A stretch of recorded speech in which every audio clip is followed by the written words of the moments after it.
বন্ধুরা দেখো, আজকে আমি আমার ছেলের জন্য প্রিয় রেসিপি বানাচ্ছি। এই রেসিপিটা খেতেও খুবই ভালোবাসে। প্রথমে চিংড়িগুলোকে একটু হালকা ইয়েতে ভেজে নেব। খুব কড়া করে ভাজবো না। দেখো বন্ধুরা, মাছটা মোটামুটি ভাজা হয়ে গেছে। এবার গ্যাসের ফ্লেমটা একটু আস্তে করে দিয়ে মাছটাকে তুলে নেব।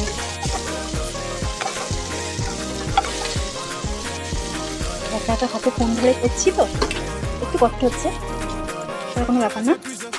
তারপরে ওই কড়াইতে সামান্য একটু গোটা গরম মশলা দিয়ে দেবো।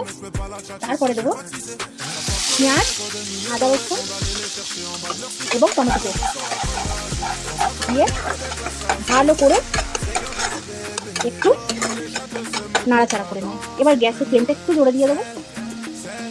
অল্প একটু আদা রসুন দিয়ে দেবো।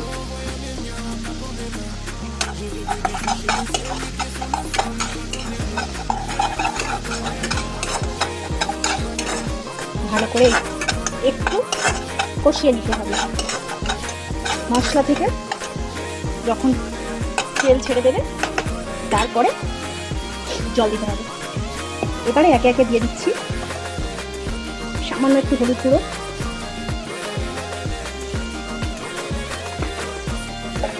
তারপরে দিয়ে দিলাম সামান্য একটু লঙ্কা গুঁড়ো।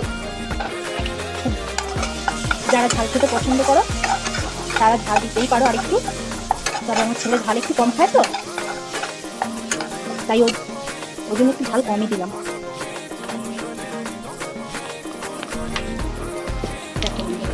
তারপরে দিয়ে দিলাম সামান্য একটু ধনে গুঁড়ো আর একটু জিরে গুঁড়ো।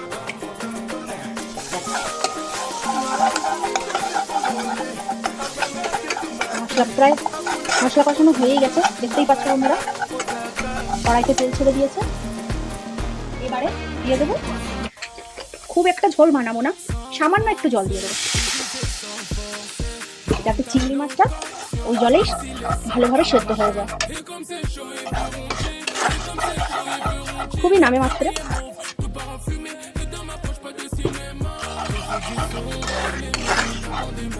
এটাকে এবারে একটু ফুটতে দিতে হবে। আমি কড়াইটাকে একটু চাপা দিয়ে রাখলাম। এবারে আমি কড়াইটাকে তুলে নিলাম। গ্রেভিটা মোটামুটি হয়েই এসেছে। এবারে চিংড়ি মাছ কটা দিয়ে দেবো। চিংড়ি মাছটা দিয়ে আবার একটু কিছুক্ষণ ফুটতে দিতে হবে যাতে চিংড়ি মাছটা আর একটু মোটামুটি সেদ্ধ হয়ে যায়। তো চলো দেখা যাক। দেখো বন্ধুরা কত সুন্দর কালারটা হয়েছে। দেখো, তোমরা যদি আর একটু গ্রেভিটা টানাতে চাও টানিয়ে দিতে পারো। আমার ছেলে এরকম একটু খেতে ভালোবাসে তো তাই এরকম ভাবেই রাখলাম। এরপরে আর কিছুই করতে হবে না, সামান্য একটু ঘি